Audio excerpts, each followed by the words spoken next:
As a country, there are several issues that we face with regard to professional groups.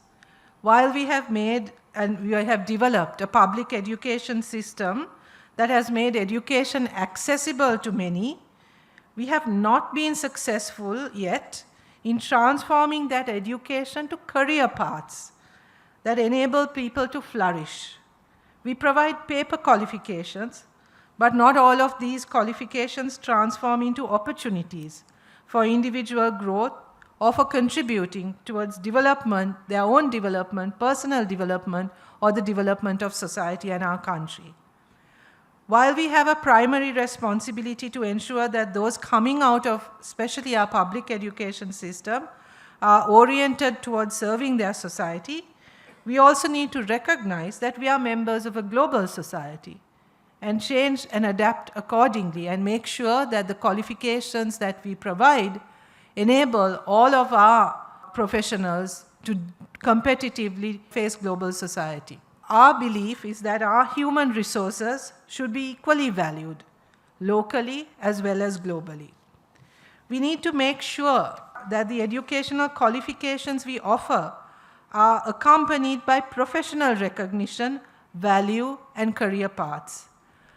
I've often met students who've completed their degree, their diploma, but then face challenges in moving on with their career because they have not received proper accreditation, the proper certification, or the degree has not been recognized globally or even locally.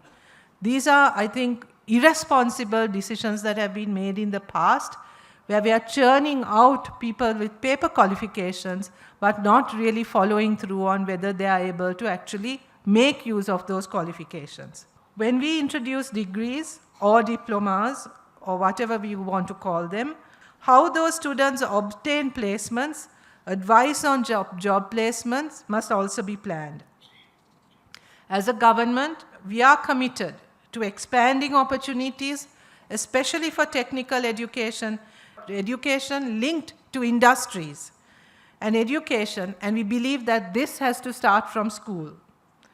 I'm well aware that for several years, if not decades, we have fallen behind and that problems remain unresolved.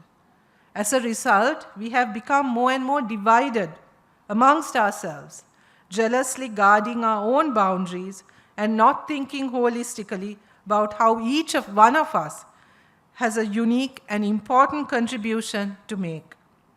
As a government, we want to make sure that each category of professionals is valued, appreciated, enabled to develop. We also want more collaboration, more holistic thinking. I think you also pointed to that. And the ability to think as a community of professionals contributing in our various capacities to the development of society. We need to review the engineering programs currently available in the country and plan how to ensure that they produce the range of professionals required for the country, and also that each program is recognized and valued equally. In that regard, I request you to discuss your proposals for the development of engineering practice and education, and I will certainly take this presentation into account when we ourselves are thinking of the changes that we need to bring about. And I urge you to think broadly, not just as an engineering professional, but as a member of society and as a citizen.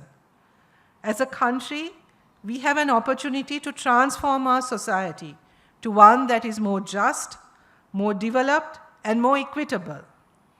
At this moment in time, each one of us has a responsibility to think not just of our own interests, but what is in the best interest of the future of our country. The world is changing fast, particularly in terms of technology. We need to be prepared. We cannot be left behind. If we are to move forward, we must make use of the opportunities provided by the technological advances the world is going through. To do so, we need qualified, ethical, socially and environmentally responsible engineers of every category.